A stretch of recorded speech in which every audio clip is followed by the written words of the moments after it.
Buenos días, muchas gracias por acompañarnos en este quinto encuentro de comunicación y salud que organiza la Facultad de Comunicaciones de la Universidad del Desarrollo. Cuando comenzamos con este ciclo, anunciamos que lo abordaríamos desde distintas perspectivas.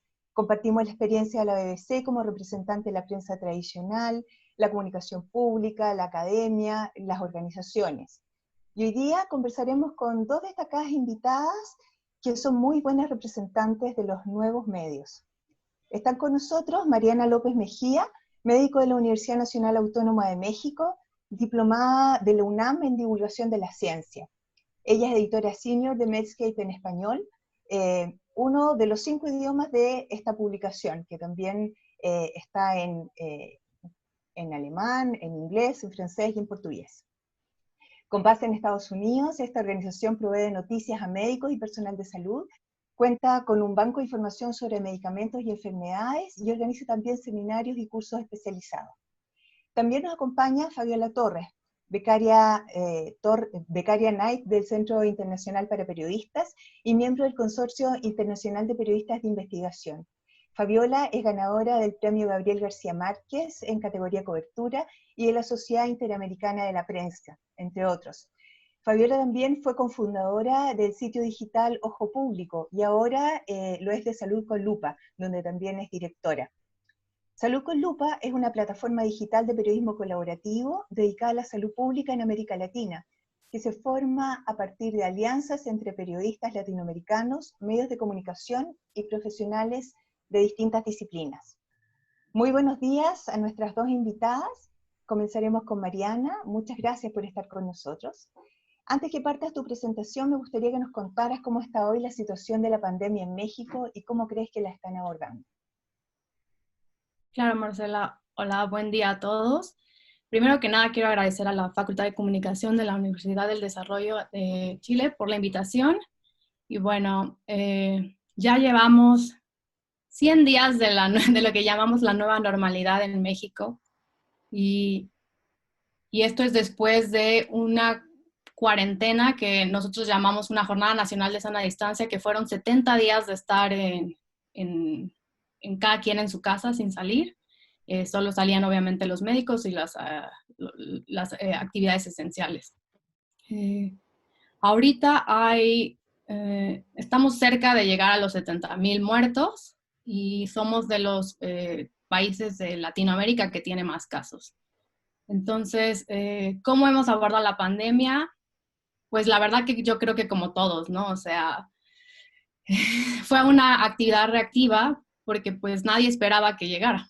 Entonces, el gobierno, la estrategia que implementó fue una estrategia de vigilancia centinela que se basó nada más en la identificación primero nada más de casos clave y después la realización de pruebas a los pacientes que presentan sintomatología grave. Entonces, somos el país de la OCDE que tiene la menor proporción de pruebas que se realizan en la población, pero la principal razón es porque justamente la estrategia que ha estado durante toda la pandemia es nada más hacerle pruebas a los pacientes graves.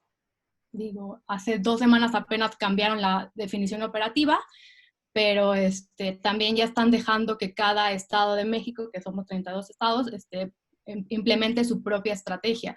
Entonces, yo vivo en la Ciudad de México y cada semana se hace la evaluación de cuántos casos hay, de las hospitalizaciones, de las camas disponibles, y entonces con base a eso hay un semáforo que está implementado en el país, pero que obviamente es local.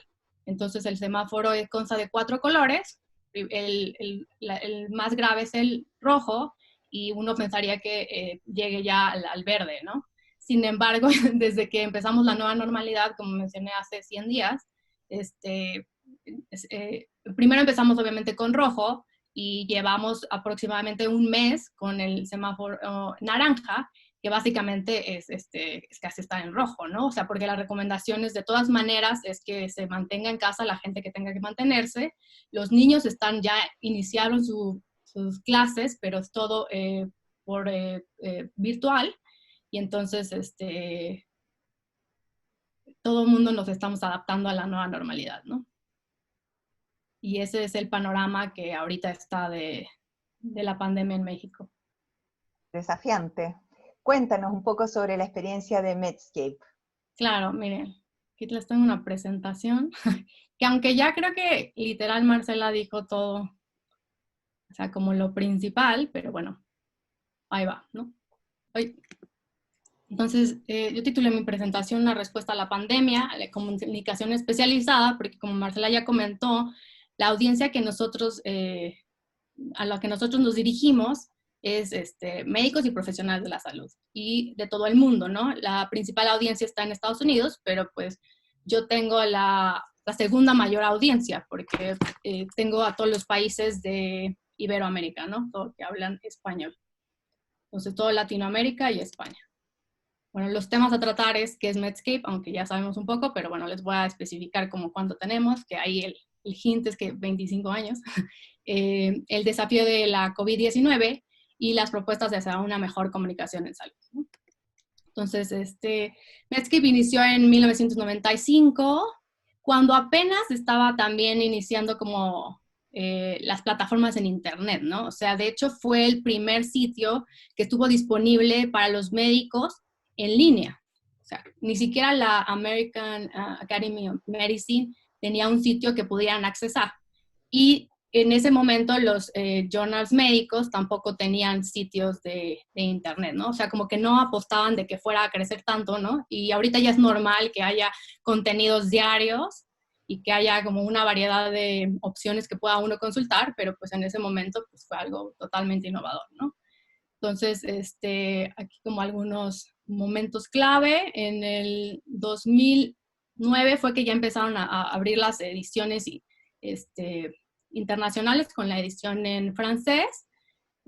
También se incorporó un sitio web de Canadá de cardiología y en el 2012 se inició la edición en alemán y ya en el 2015 se inauguraron las oficinas de Londres y Latinoamérica y entonces también o sea, para abrir paso para el 2016, que fue cuando empecé a trabajar también en Medscape, en la edición en español, ¿no? Y digo, ahorita ya los retos o las nuevas cosas que tenemos es que Medscape ha adquirido diferentes compañías y entonces tenemos en Europa Mediquality, tenemos como las aplicaciones, porque ven que ya todo es como también en el teléfono celular, entonces pues ya todo el mundo ya no tampoco no están en sus computadoras, están en su teléfono. Entonces ya todo se tiene que optimizar para que el doctor pueda tener todo al alcance de su palma de su mano en el teléfono. Entonces están las calculadoras médicas, también tenemos ese servicio, tenemos Unibuddies y en Estados Unidos, Alexa en la mañana siempre le puedes preguntar que te diga como el minuto médico y te hace como el recap de lo que ha pasado en medicina, ¿no? Y entonces, de Medscape, nuestra misión es mejorar la atención al paciente con información clínica integral y recursos esenciales, ¿no? Y quería enseñarles yo el sitio web, porque creo que siempre hablamos y no sabemos cómo es. Entonces, aquí tenemos como las noticias, la cobertura de congresos, las perspectivas, que incluye casos clínicos, mini exámenes clínicos, los temas especiales y las alianzas editoriales, que son parte de los contenidos que tenemos, ¿no? Luego, parte de los temas especiales, obviamente, es el coronavirus. Y de aquí quería como comentarles que desde que empezó la pandemia, hemos al menos publicado en todas las ediciones más de 2,000 noticias, o sea, incluyendo perspectivas, comentarios relacionados con la COVID-19, ¿no? Y digo, aquí les puse como cuándo fue el primero que está indexado en la página del coronavirus y en febrero, en el 22 de enero, ¿no? Entonces fue la alerta cuando aquí ya estaban llegando los casos, ¿no? Y entonces, de Medscape es interesante porque es un sitio gratuito. Lo único que se les pide a los que quieren accesar es que se registren. Y ya, con un registro que nos sirve a nosotros para conocer a nuestra audiencia y para también enviarles el contenido como, bueno, si tú eres ginecólogo, pues obviamente te voy a mandar lo de ginecología. Si eres pediatra, te voy a mandar todo seleccionado de pediatría, ¿no? Entonces, para proporcionar una experiencia más completa, ¿no? Entonces, el sitio gratuito con contenido confiable e información de referencia. Es un sitio que utiliza y que ofrece, como ya les comenté, noticias médicas, casos, evaluaciones, perspectivas locales, cobertura de congresos, y aparte, algo que nos parece como súper interesante es que está dividido totalmente lo editorial de lo comercial. Digo, sabemos que el principal medio que soporta al sitio web es lo comercial, que es a partir de la publicidad y el contenido respaldado por patrocinadores.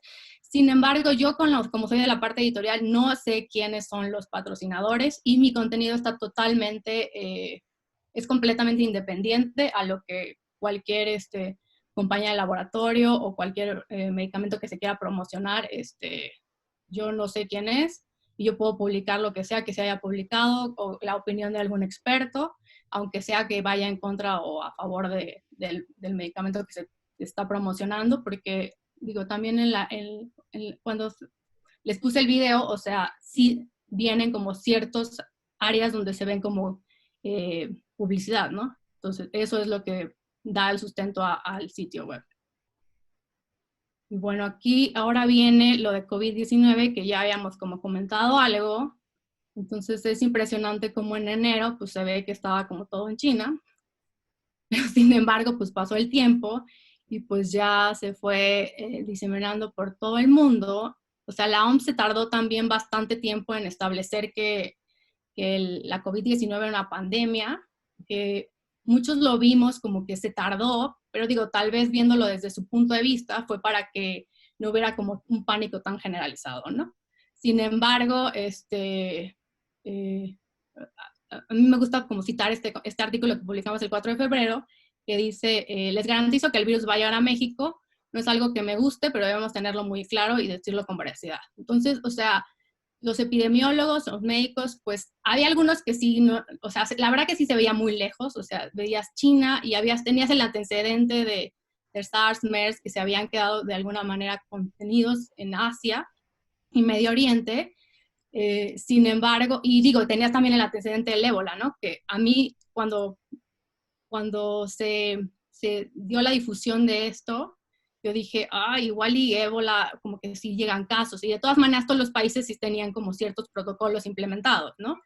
Sin embargo, nunca nadie se esperó, la verdad, de la manera en la que vivimos ahora en la era de post-COVID, ¿no? O sea, nadie pensaba que hubiera habido la implementación o de que fuera a haber la implementación de cuarentenas, y digo, cada quien ya lo ha vivido en su país, ¿no? Y digo, y lo veíamos muy lejos, pero pues ya aquí está, ¿no?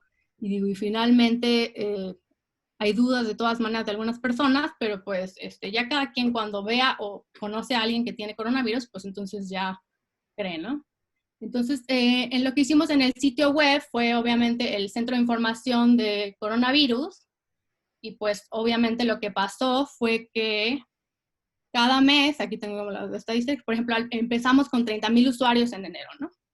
En febrero 40,000, en marzo 70, en abril 80 y en mayo 70,000, ya bajamos, ¿no? Pero o sea, se nota como el impacto y la necesidad entonces de tener del consumo de contenido médico en línea, ¿no? Entonces estos son los resultados de una encuesta que realizamos en Medscape, que incluyó más de 8,000 médicos de todo el mundo. Digo, los principales participantes eran fuera de Estados Unidos, y todos consideran a la pregunta de cómo se ha modificado su consumo de contenido médico y ante la COVID-19, y pues obviamente es mucho mayor para todos, ¿no?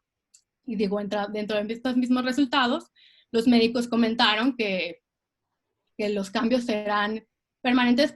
La 31% dijo que era esperado que fuera como a mantenerse de 6 meses a un año, ¿no? Y de todas maneras se espera, y se tuvieron que implementar en toda la región, pues obviamente maneras de ver a los pacientes, ¿no? O sea, entonces la telemedicina que se había detenido en muchas partes de la región, y, o sea, Brasil es un ejemplo claro que, o sea, tenían como políticas y no habían permitido que hubiera telemedicina, pues obviamente todo se aceleró, en Argentina también, y en México, aunque todavía no estaba como regulado al 100, pues obviamente las plataformas y los médicos pues tuvieron que adaptarse, ¿no?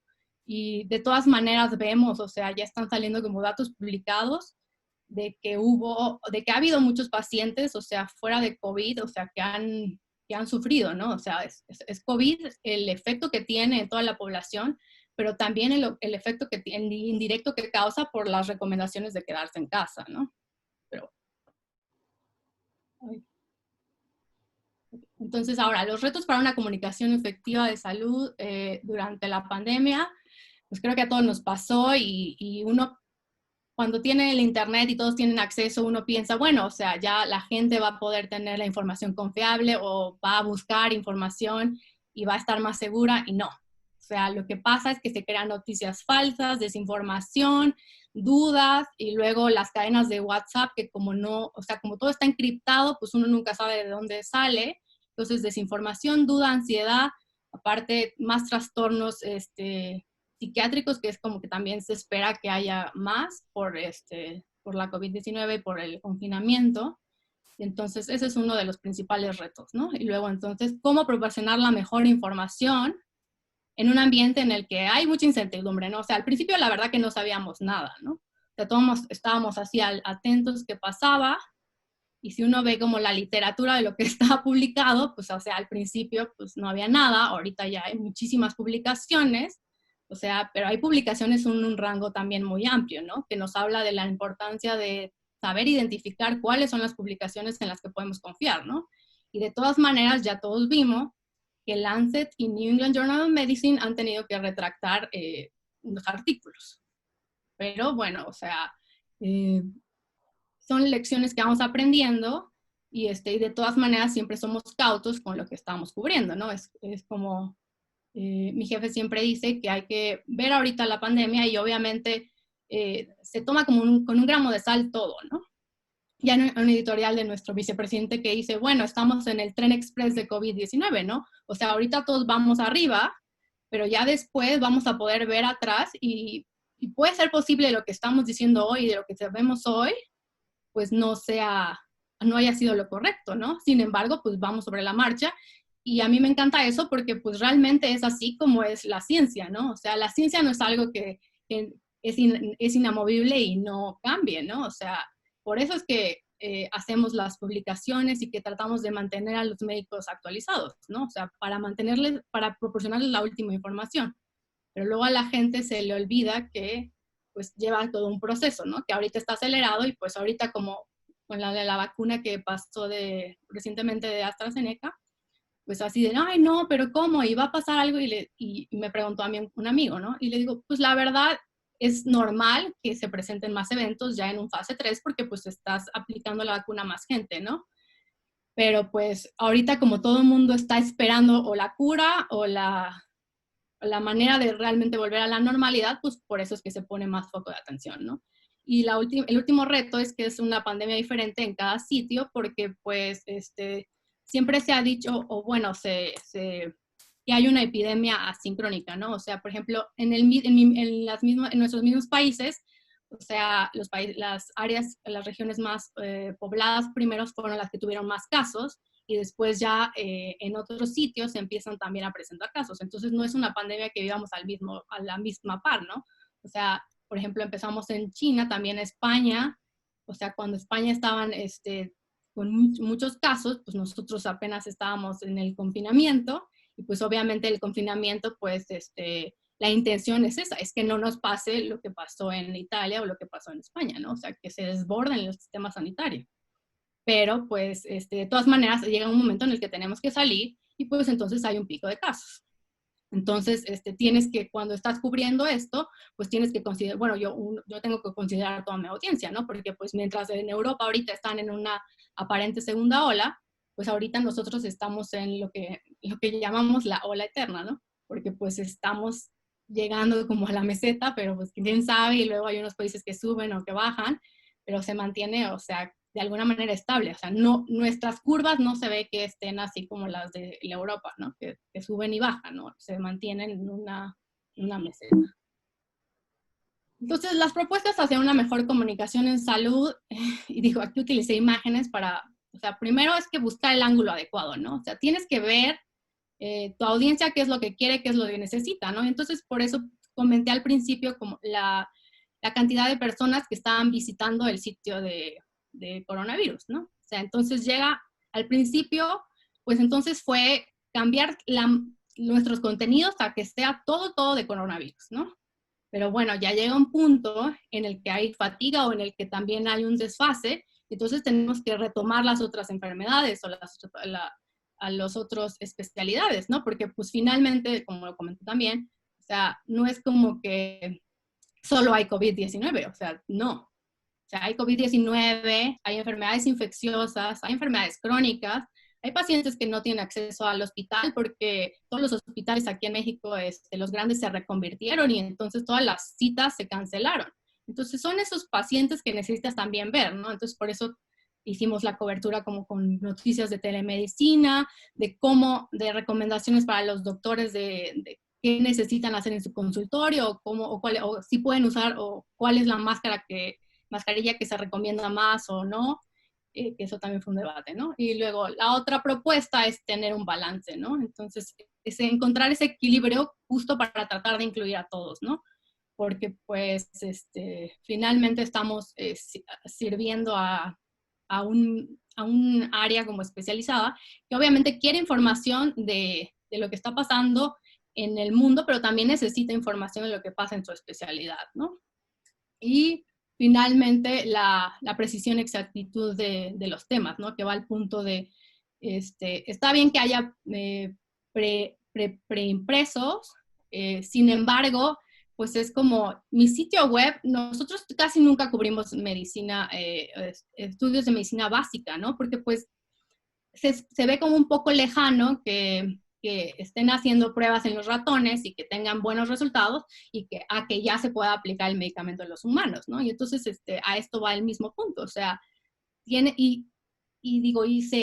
la pandemia lo que también hizo es que resaltó la importancia de tener como bien los mecanismos implementados para hacer la comunicación adecuada, porque si no, luego puedes caer en algún error de tal vez decir, cierto medicamento funciona por un estudio así súper pequeño o un estudio retrospectivo o observacional que realmente no es el ideal en este caso, ¿no? O sea, por eso se estudia y se hacen las recomendaciones y por eso es que el estudio de recovery es súper importante porque es un estudio aleatorizado, el más grande del mundo y incluyó muchísimos tratamientos y todos se comparan con placebo o con el mejor tratamiento estándar, ¿no? Entonces, de los resultados de ahí sí podemos decir, porque también hay que recordar que la COVID-19, afortunadamente, digo, a pesar de que se diseminó en todo el mundo,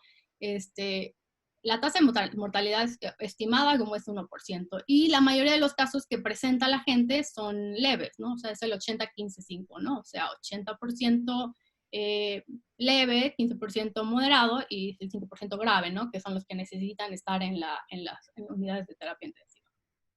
Y bueno, eso sería todo de mi parte y entonces muchísimas gracias por su atención y bueno, ya hay una pequeña caricatura de que por fin volvimos a la normalidad, pero es una nueva normalidad. Muchas gracias, Mariana. Muy interesante el modelo y la experiencia que han tenido. Y ahora quiero invitar a Fabiola para que nos cuente la experiencia en la creación y el éxito de Salud con Lupa, y que hoy día además tiene al menos 2 reportajes seleccionados como finalistas del concurso Roche de Comunicación y Salud, así que felicitaciones. ¿Qué tal? Mucho gusto, gracias por la invitación. Sí, Salud con Lupa es un sitio que tiene un año de creación y es producto de estos 2 años que hice el fellowship del Centro Internacional para Periodistas y la Fundación UNAID para poder crear espacios dedicados a el periodismo de investigación en la salud pública. Bueno, yo también voy a compartirles mi pantalla con algunos conceptos que quería mostrarles del sitio. A ver, ahí ya ven mi pantalla. ¿Sí? Bueno, voy a retroceder porque está avanzando. Bueno, los pilares del sitio web es el periodismo colaborativo, porque se diseña Salud con Lupa con la intención de desarrollar proyectos de investigación en salud pública que abarquen a varios países. De hecho, empezamos nosotros abarcando una serie en 2019, en julio de 2019, acerca de la industria alimentaria y de la importancia de que se aprobaran las leyes de alimentación saludable en varios países de América Latina. Y por qué no se aprobaban, o por qué llevaba todo un debate, una discusión, ¿no? Chile fue uno de los primeros países que sí logró aprobarla, pero por ejemplo en Perú y en México han habido lobbies, conflictos para poder llegar a aprobar estas normas, ¿no?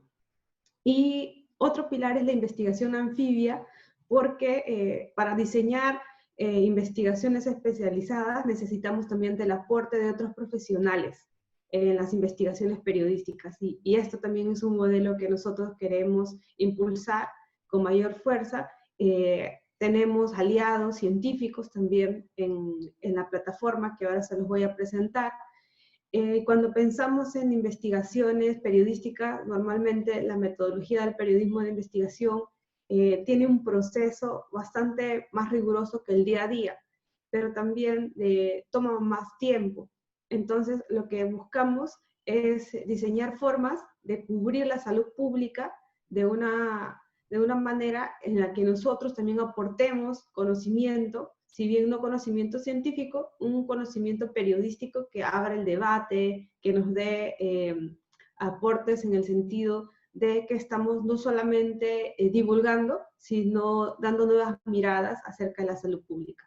Por ejemplo, este año, antes de hablar de la pandemia, nosotros estábamos hablando de la violencia obstétrica y de cómo es la forma de nacer en América Latina y todavía cómo se han actualizado y cuántos países tienen normas acerca de la violencia obstétrica y si hay prácticas clínicas desfasadas en la atención de las mujeres, ¿no? Ahora hablamos de un parto humanizado, de un parto respetado, pero ese era un tema que todavía no estaba, digamos, de conocimiento de muchas mujeres y del público, ¿no? Es un término todavía un poco desconocido. Y Salud con Lupa llega a un público que son periodistas y un público en general. Entonces también nuestro lenguaje y nuestra manera de informar tiene un componente muy importante en el proceso editorial, ¿no? De poder mostrar al público de manera amigable. Utilizamos para eso en las alianzas a ilustradores, hacemos viñetas de información compleja. Y otro de los pilares más importantes que tenemos es el fact-checking. Cuando nosotros salimos en línea hace un año, el fact-checking en salud pública, en temas científicos, en español, era escaso. Ahora la OMS, con la declaración o con la definición que tiene de la infodemia, por lo que ha ocurrido con la pandemia, muchos medios se han dedicado a hacer verificación de todo lo que está relacionado a la COVID-19, ¿no?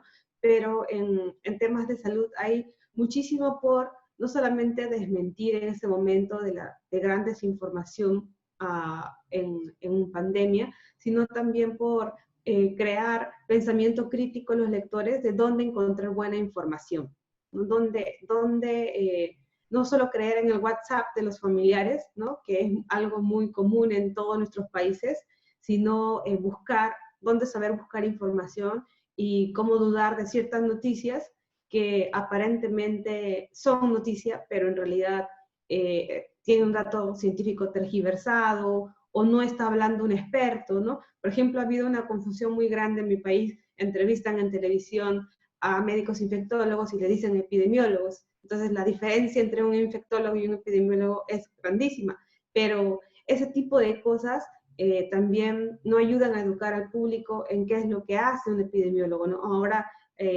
creo que mucha gente ha descubierto el valor del trabajo de los epidemiólogos en pandemia, pero todo eso en nuestra sección de fact-checking tratamos de explicarlo. Entonces usamos lo que el periodismo estadounidense llama explainers, explicarte el por qué, ¿no? Por ejemplo, cómo evolucionó la información de los asintomáticos, o qué es lo que significa ahora si después de curarte puedes reinfectarte de COVID, ¿no? Que es una discusión que a partir de casos recientes se ha estado formando en las últimas semanas, últimos días. Y esa información desde el punto de vista de cómo se pregunta el lector acerca de este tema. Y es uno de los retos más grandes que hay en el portal, porque la información en este momento está evolucionando de una manera muy constante, y como decía Mariana, hay muchísimos papers preclínicos que no todos son noticia, ¿no? Hay algunos que básicamente necesitan ser revisados para convertirse luego en noticia. Bueno, en este esquema que he querido yo mostrarles es en realidad toda la agenda que abarcamos. Para nosotros salud pública no es solamente un tema clínico, un tema médico, sino es un tema más transversal. Es política, es economía, obviamente es tema de salud ambiental y es temas científicos, ¿no? Es avance de la medicina. Y lo que tratamos de hacer en el sitio web es combinar una agenda que haga entender a las personas que no solamente piensen en salud cuando están enfermos, sino que piensen en salud en su manera integral de vivir, en calidad de vida. Entonces, bueno, nosotros tenemos también varias líneas de investigación, ¿no? Desde poderes, el desempeño de los estados y el comportamiento de las industrias y corporaciones en la industria de la salud.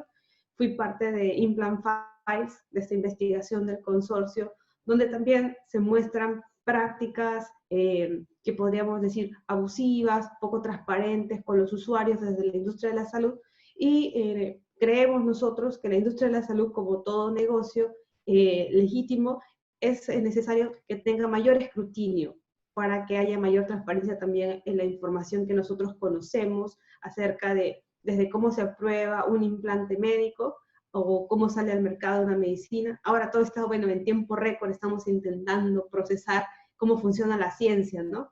Y la ciencia no va al ritmo de los periodistas.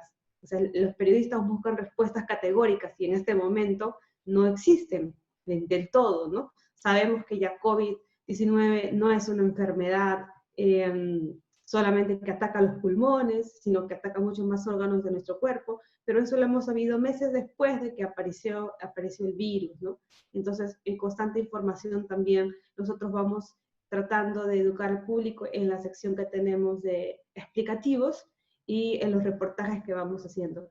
También nos dedicamos a ver, obviamente, salud de las personas, avances de la medicina, la cultura de prevención, estilo de vida, poblaciones vulnerables, porque hay un tema muy importante en América Latina, de que precisamente estas poblaciones son las que menos acceso a los servicios de salud tienen, y por lo tanto son poblaciones a las que hay que visibilizar para poder atender necesidades que muchas veces los estados no tienen la información o no han hecho o no han cumplido con su labor de poder llegar a ellos, ¿no? Desde niños y adolescentes, los adultos mayores, la población LGTB, las comunidades indígenas, que ha sido un tema, por ejemplo, abarcado en la pandemia a nivel latinoamericano, en Salud con Lupa, las personas con discapacidad. Y ya les he hablado del fact-checking que tenemos. Tenemos una sección recientemente inaugurada que es de género, porque los temas que actualmente se llama la vida de nosotras, actualmente están en discusión, puestos en la agenda por el movimiento feminista, también son temas de salud pública. La violencia de género es un tema de salud pública y queremos abordarlo con esa perspectiva y con un rigor, ¿no? No desde el activismo, pero sí desde las fuentes que existen científicas para poder debatir varios temas, desde la violencia contra la mujer, los feminicidios, hasta ver también el sexismo en los servicios de salud, ¿no? Hay varios temas que son sumamente importantes, que necesitan tener una perspectiva más completa, ¿no? Y eso es lo que tratamos de apostar en la vida de nosotras. Y obviamente salud ambiental, porque el tema de periodismo ambiental no está desvinculado de la salud pública, al contrario, tiene que ver, está estrechamente ligado. Entonces, para que bombee este corazoncito de Salud con Lupa, hay varias ramas y líneas de investigación que nosotros vemos para poder desarrollar el espíritu del medio, ¿no? Y de cómo se cubre la salud pública, desde Salud con Lupa. Comprueba es el espacio que más actualmente lectoría tiene en nuestro sitio web, porque cuando lo creamos empezamos a hablar acerca de temas que son como muy leídos, pero leídos desde el clickbait, ¿no? Por ejemplo, si el colágeno es como lo que te da rejuvenecimiento, cuando en realidad no es como te vende la industria o como comercialmente intentan informarte. Todo lo que es anticáncer, hay todo un tema acerca del cáncer, hay gente que busca mucha información sobre eso, pero lamentablemente se encuentra con información falsa, con información que no es veraz ni tiene una fuente científica. Y bueno, ahora nos hemos dedicado casi exclusivamente a tener 1 a 2 explainers a la semana acerca de COVID-19, ¿no? Ya les contaba que hemos empezado hablando desde los asintomáticos hasta los reinfectados en este último mes. Este es nuestro sitio web en la sección comprueba, ¿no? Por ejemplo, la importancia de tener las ventanas abiertas, ¿no? Cuando empezó a discutirse el tema de los aerosoles, del contagio por estas gotículas mucho más chiquititas, en realidad habían recomendaciones de todo tipo y la gente estaba asustada porque pensaban que el coronavirus estaba en el aire, ¿no? La tergiversación de los datos, y entonces cerraban más bien sus ventanas. Y esto es contraproducente, ¿no? Más bien la transmisión, cómo se hace del nuevo coronavirus a través de aerosoles en espacios cerrados y donde hay aglomeración de gente. Entonces, explicarle a las personas de una manera amigable prácticas que más bien deben hacer para evitar el contagio, ¿no? Si están en casa, y más bien los ascensores son un lugar donde si está cerrado y pasas un tiempo y está aglomerado, podría ser un modo de transmisión, pero no que está en el aire en todas partes, ¿no? Como en un momento en WhatsApp empezó a difundirse. ¿Qué es lo que sabemos después de 6 meses acerca de los asintomáticos? Que es algo que mucha gente estuvo buscando, porque en mi país la ministra hace unos días tuvo un traspiés y dijo que no contagiaban, entonces las personas empezaron a confundirse sobre qué cosa significa ser asintomático o no.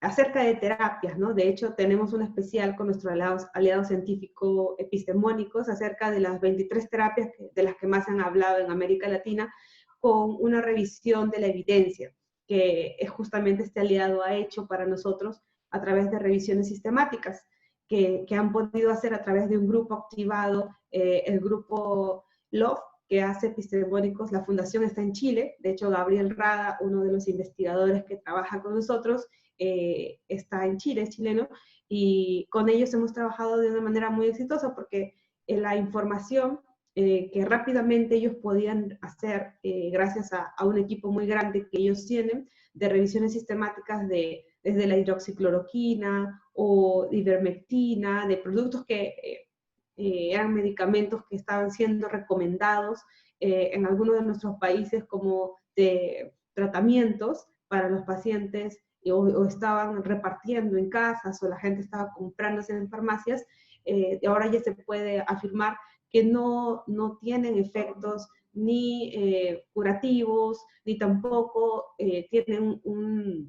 van a minorar tus síntomas. O sea, ya hay una información más bien de que hidroxicloroquina debe salir de las terapias recomendadas de las normas técnicas y protocolos clínicos que hay en varios países. En mi país recientemente, esta semana, la ministra sacó hidroxicloroquina de la norma técnica, ¿no? Lo mismo también, preguntas como que parecen a veces absurdas, pero la gente se hace, ¿no?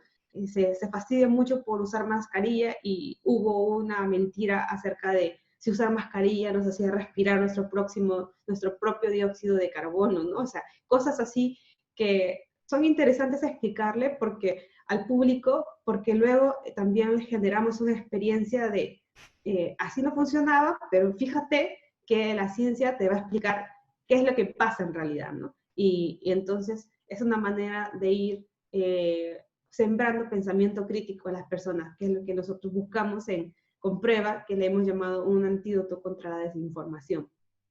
Bueno, ¿dónde está la evidencia? Esta es una pregunta que no solo la tratamos de transmitir al público, sino nosotros mismos, como periodistas, nos hemos estado formando. Yo soy periodista de investigación, me dedico desde hace 10 años a ver temas de salud pública, pero esto es un desafío ahora en pandemia, hacer la comunicación, ¿no?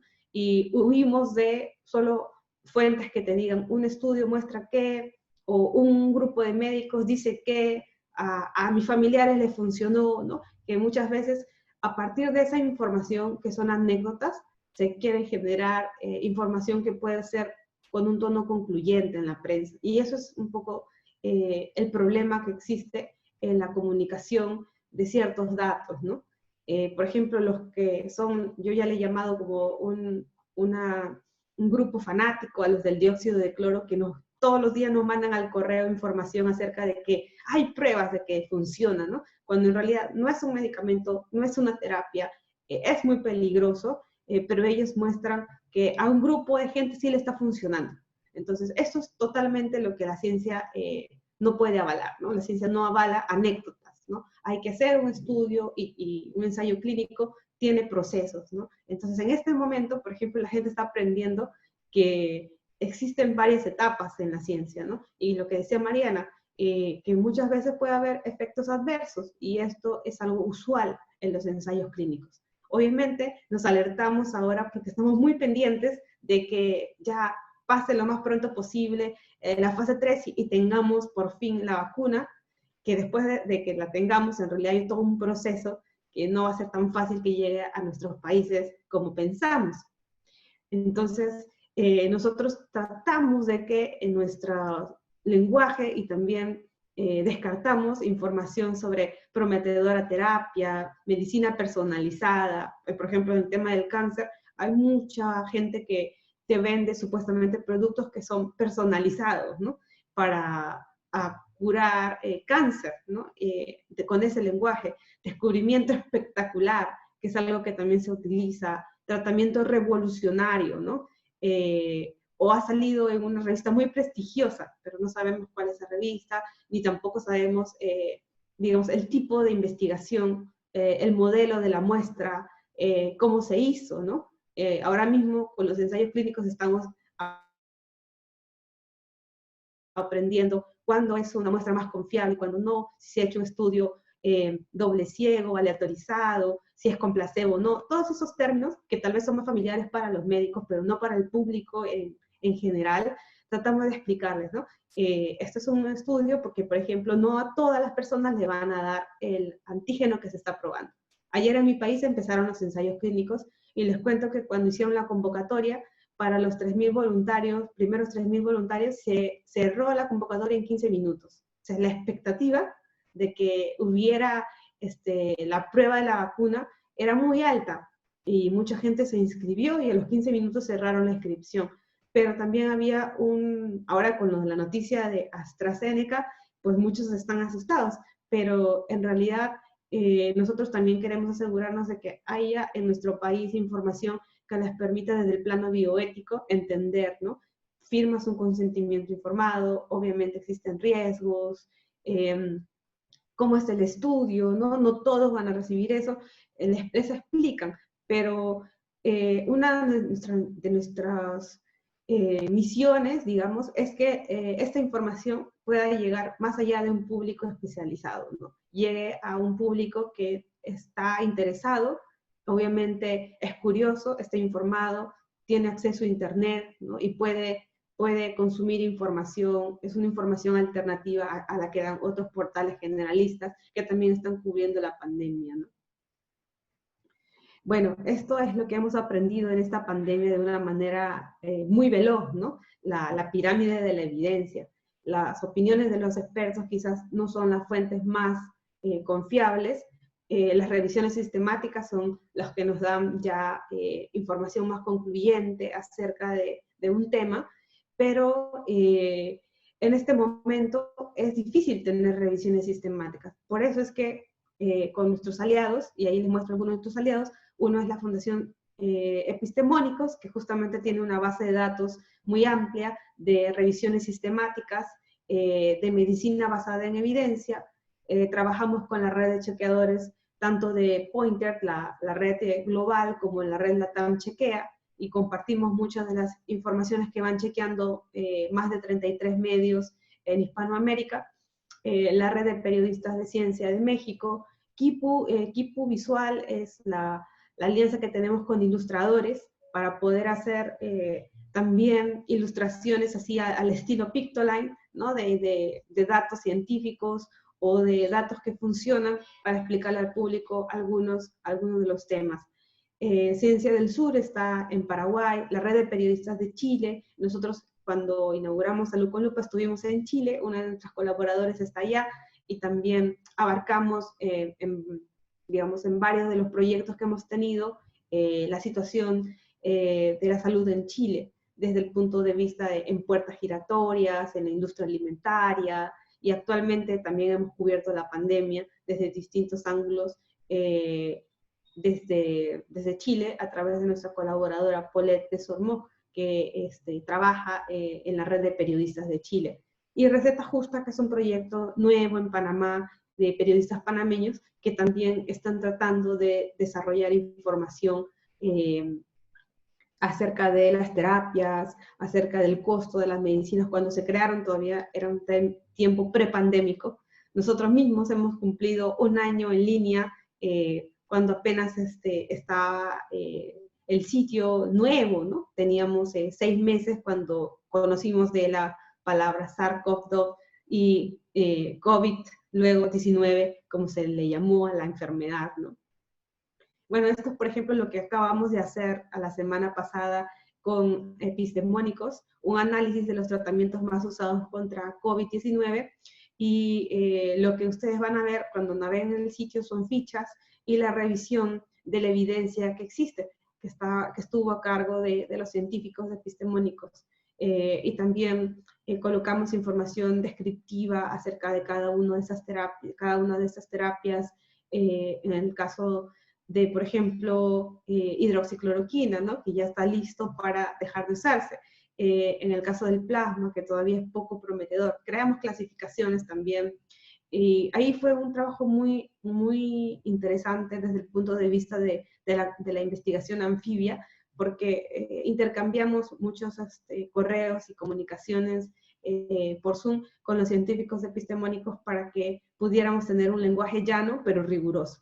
Entonces también nos comprometimos a todos los jueves poder actualizar la información acerca de los tratamientos, ¿no? Porque esta información hasta el 25 de agosto era una que conocíamos. Ahora sobre la dexametasona, por ejemplo, hay más información científica que recientemente se ha divulgado, y entonces nosotros vamos a ir incorporando esa información para tener este espacio interactivo actualizado, ¿no? Que está así con dibujos y con fichas coloridas, porque queremos que la población también llegue a encontrar esta información. Epistemónicos tiene un público que son científicos médicos, ¿no? Que toman la información de ellos para su práctica, ¿no? Para su práctica clínica. Este es el equipo. Actualmente tenemos una mesa editorial mucho más grande, 3 editores, porque trabajamos, bueno, con un grupo grande de colaboradores en América Latina, y 2 de mis asociados en Salud con Lupa, que ya es una organización que está creada, basada en Lima, pero que se dedica a salud pública desde Perú para América Latina, si podemos decirlo así. Trabajamos con desarrollo web porque muchos de los contenidos que ustedes van a ver en Salud con Lupa están hechos con mucho cariño para el público, para que pueda también no solo informarse, sino también tener un contenido bien escrito, bien presentado visualmente en estos tiempos, ¿no? Ellos son parte, bueno, trabajamos el año pasado con 8 países, aquí hay algunos de nuestros colaboradores, pero este año aumentamos un programa que se llama el programa Lupa, que son periodistas de distintas partes de América Latina. De hecho, hace 2 meses ingresó también una periodista de Brasil, para poder cubrir durante 6 meses permanentemente la pandemia de manera colaborativa, hacer especiales en conjunto de temas que son de preocupación permanente en América Latina, ¿no? Y con ellos hacemos una agenda de investigación, también de lo que va pasando en sus países y otros temas que son en común, ¿no? Con ellos hicimos, por ejemplo, el especial de la otra América Latina, le llamamos, acerca de la situación de las poblaciones indígenas.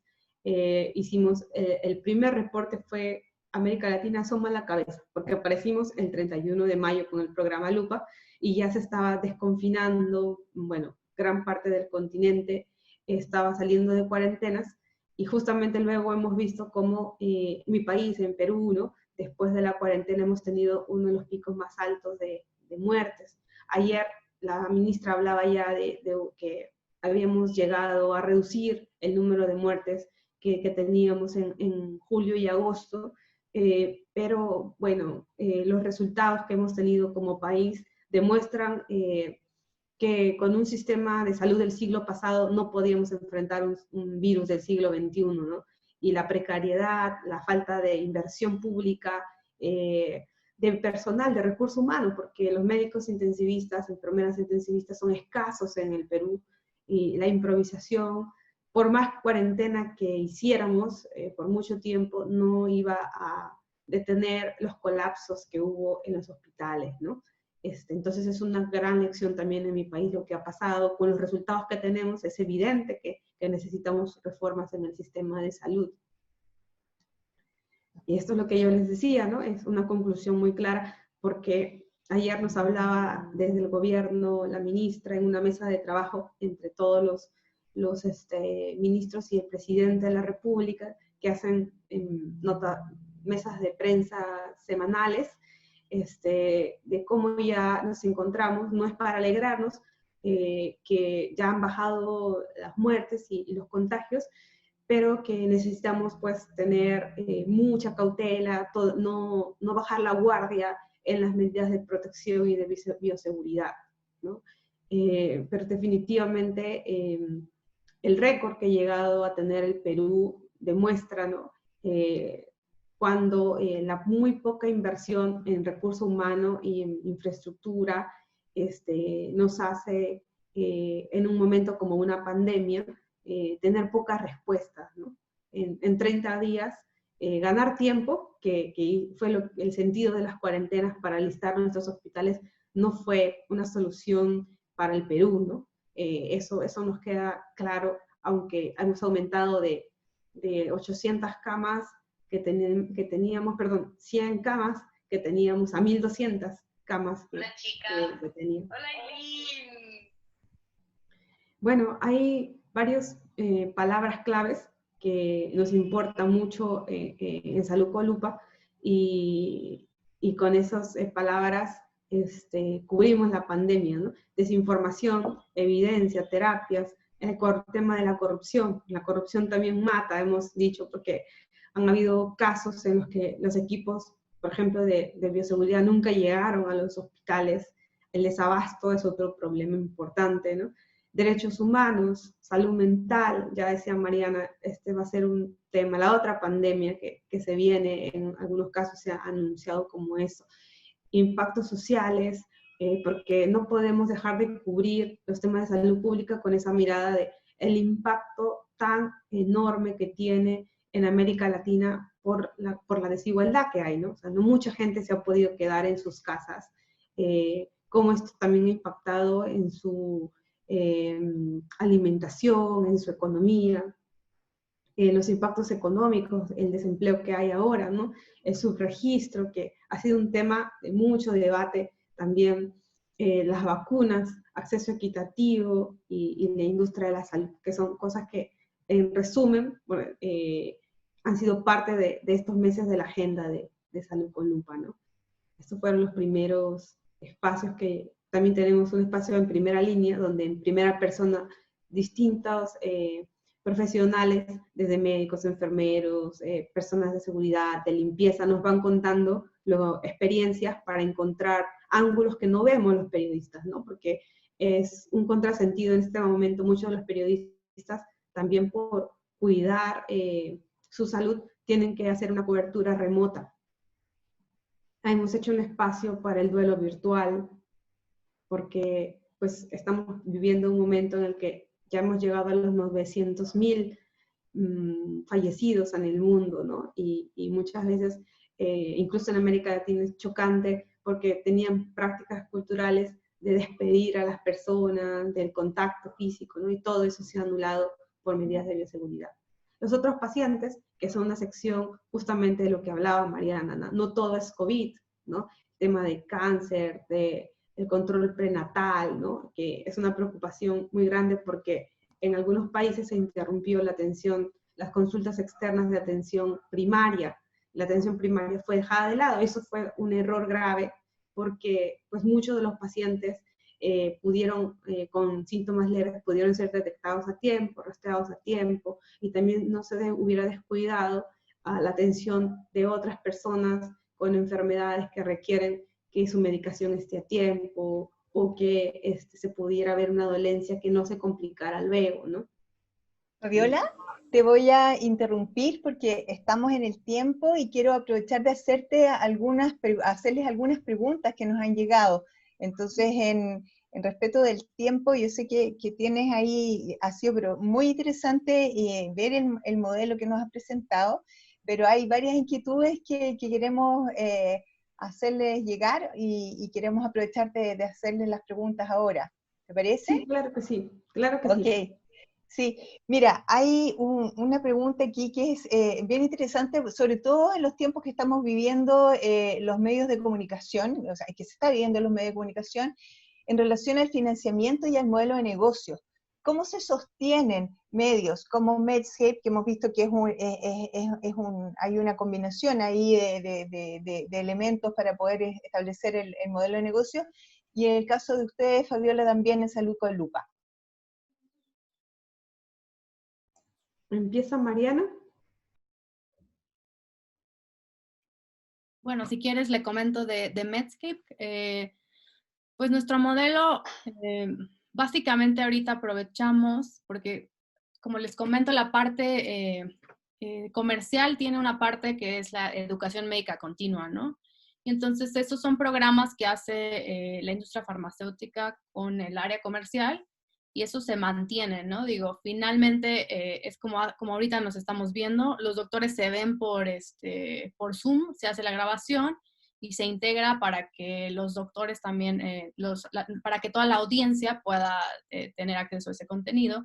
Entonces, por eso, de alguna manera tenemos el mismo patrocinio que está, ¿no? Y digo, los contenidos tienen también cierta publicidad, digo, yo no la controlo y se codifica automáticamente por la tecnología de información, y eso se mantiene, y creo que esa es la principal de la pregunta, ¿no? Sí, Fabiola. Sí, Salud con Lupa no es una empresa privada, es una asociación sin fines de lucro, una asociación civil, como en Estados Unidos se diría non-profit, ¿no? Una non-profit.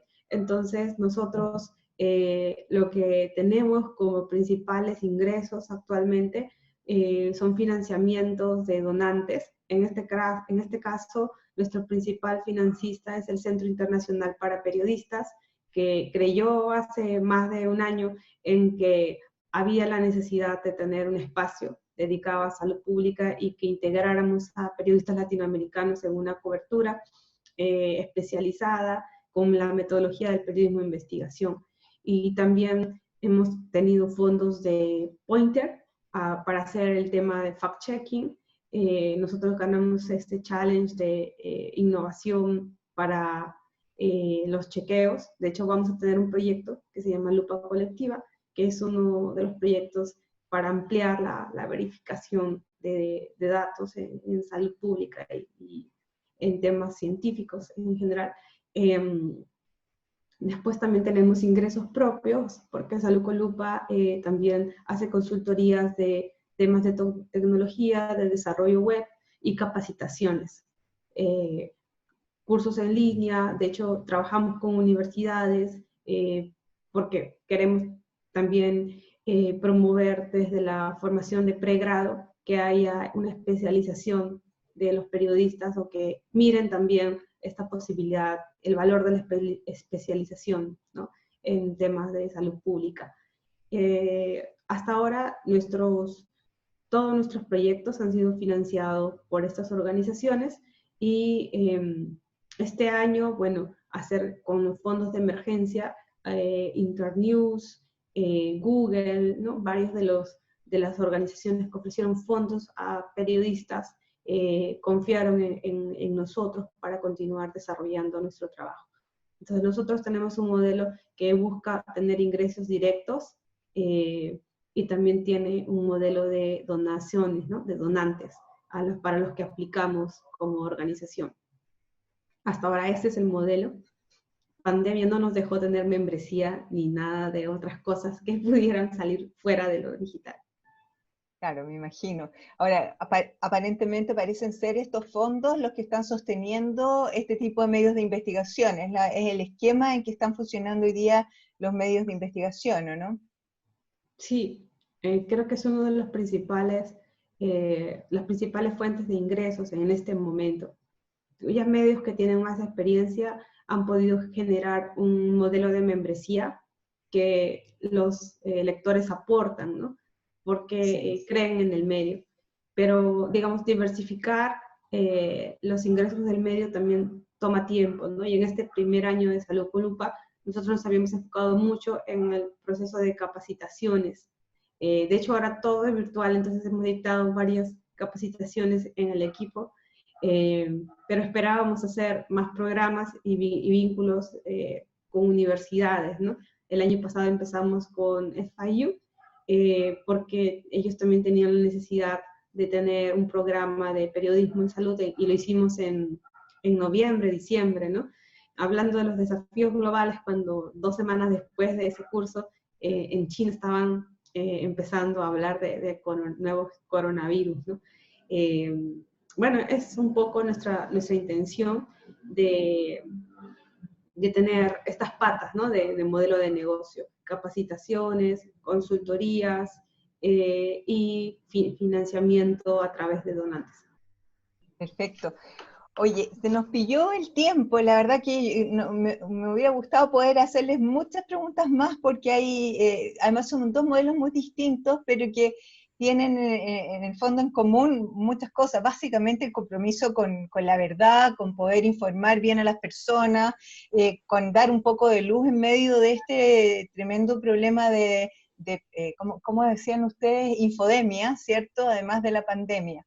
Así que solo agradecerles que hayan participado con nosotros e invitar a nuestros asistentes al próximo encuentro que tendremos de nuestro ciclo de salud y comunicación, donde estará Luis Pizarro, que es un experto franco-chileno en gobernanza de salud y salud pública, que está vinculado a la OMS, y que nos va a contar desde Ginebra la experiencia en África y en el tercer mundo en el trabajo con la pandemia y las epidemias. Así que los esperamos a todos. Muchísimas gracias, Mariana y Fabiola, por estar con nosotros.